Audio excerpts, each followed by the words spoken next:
I'm sure you all have done this in similar settings in your school days. If not this, something else. Everyone would have had your own rhythms. Those few minutes when the teacher comes late to the class, that is when the whole class erupts. They are themselves. But the second they walk in and say, "Students, pin drop silence," our eyelids drop. We lose our rhythm.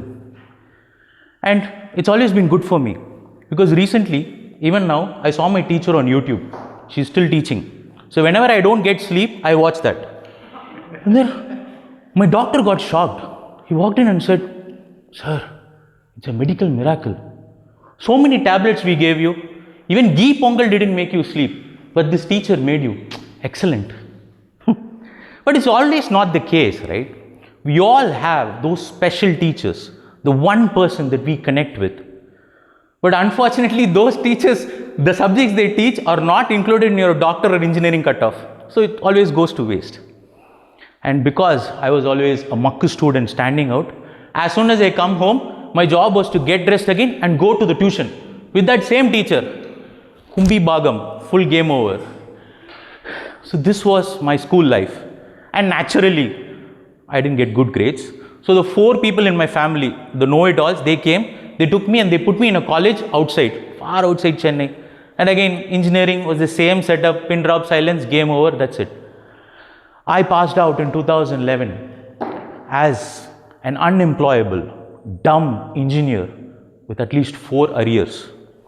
And the only job I got was selling houses and plots, just here, close by only. Just 20 minutes from Chengalpet. So far, I thought my life was over. My friends were posting pictures of having coffee with cool IT girls in IT parks. And I was standing with Mestri Mariappan in all spiritual centers, meeting gold monks. I was completely done. I thought I lost it. Then one day, a leadership changed. And suddenly I got a boss from Bombay. He was from IIM Bangalore. And I was shocked to look at him. Because in the world of suits and ties, he came in with a mohawk, with tattoos and rolled up sleeves. I didn't know if I should salute him or just call him, "Bro, can you come and perform in our New Year celebration?" He was like that. But something changed. He was not like the other leaders I had seen. He didn't sit in an AC room and give gyan. He traveled with us. He learned the market. He understood the customer psyche. And that immediately clicked. Because he didn't like all these long answers, like the 16-mark essays that we are taught to be told. He liked crisp, qualitative responses. He always loves a short email over a 100-page presentation. And I could immediately relate to it. Because for the first time, I saw a leader, not a lecturer. I saw someone who didn't enforce his ideas on me. He built on top of my ideas. He became my guardrails.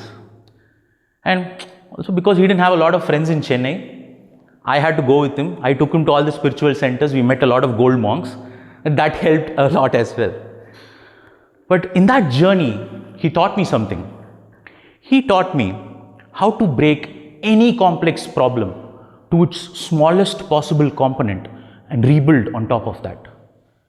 Later I learned it is called first principles. It's a concept of first principles. And I learned only after internet. But he planted that small seed. And that seed he planted made me to apply to companies that I'm not supposed to get into.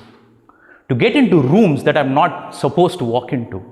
It made me think beyond the 4 career paths that my previous lecturers, teachers, my parents had given me.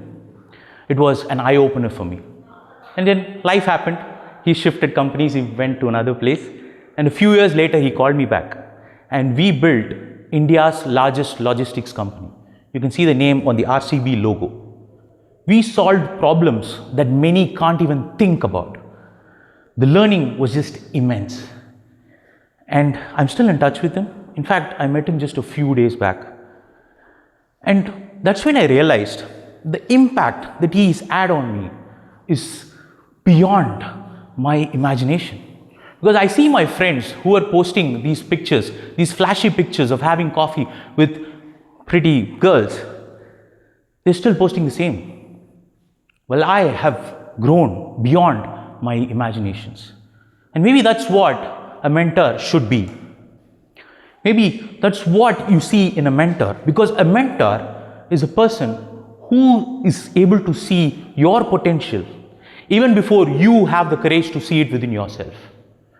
For me, it was a boss, yes, but it always need not be a boss, right? Sometimes it can be your spouse, the one person you can share everything with, or your friend who will run into a burning building for you, or a fellow toastmaster who's not afraid to stand here and look foolish. Fellow toastmasters, ladies and gentlemen, I found my mentor, and I hope you find yours too, because only then you'll find your fire. You'll find that the rhythm that you lost as a child. I just hope you all find your mentor just like I did. Thank you.